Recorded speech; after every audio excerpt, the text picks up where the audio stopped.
কয়েক সপ্তাহের টানা লবিং, গোপন ফোনালাপ আর কূটনৈতিক নাটকীয়তার পর বদলে গেল মধ্যপ্রাচ্যের শক্তির সমীকরণ।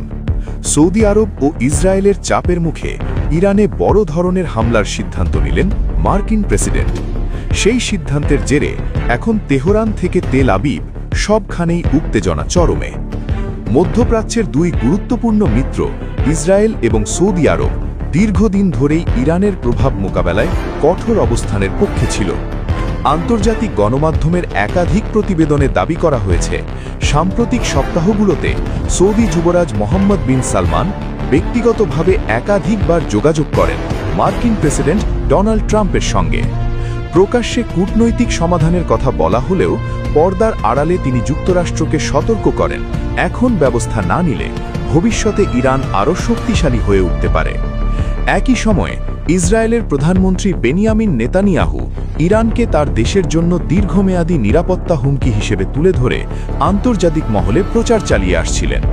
তার সরকারের দাবি ছিল, তেহরানের সামরিক ও ক্ষেপণাস্ত্র সক্ষমতা দ্রুত বৃদ্ধি পাচ্ছে এবং এটি আঞ্চলিক স্থিতিশীলতার জন্য ঝুঁকিপূর্ণ।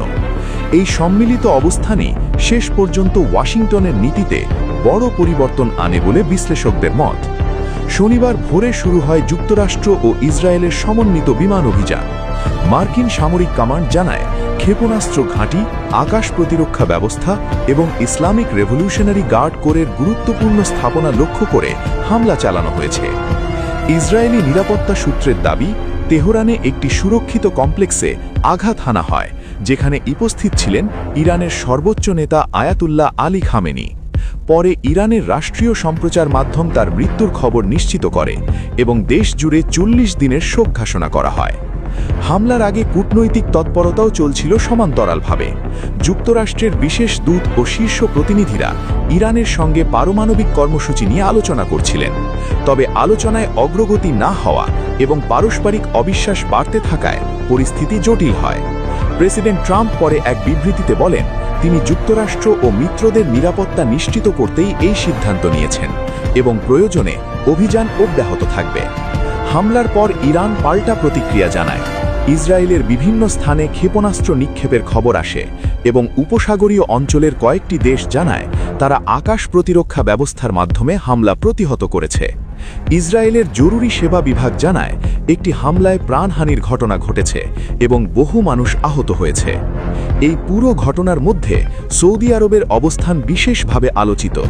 একদিকে তারা প্রকাশ্যে জানায় তাদের আকাশ সীমা হামলার জন্য ব্যবহার করতে দেওয়া হবে না, অন্যদিকে আন্তর্জাতিক পর্যায়ে ইরানের সামরিক সক্ষমতা নিয়ে উদ্বেগ তুলে ধরে দ্রুত পদক্ষেপের পক্ষে যুক্তি দেয়।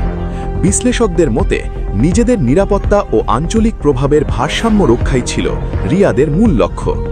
এখন প্রশ্ন উঠছে, এই সিদ্ধান্ত কি মধ্যপ্রাচ্যের নতুন নিরাপত্তা কাঠামোর সূচনা করবে নাকি দীর্ঘমেয়াদী অস্থিরতার দরজা খুলে দেবে?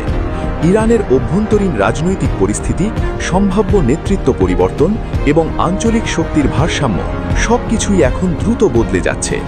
বিশ্ব সম্প্রদায় পরিস্থিতির দিকে নজর রাখছে, কারণ এর প্রভাব শুধু একটি দেশের মধ্যে সীমাবদ্ধ নয়, বরং পুরো আন্তর্জাতিক ব্যবস্থাকেই স্পর্শ করতে পারে।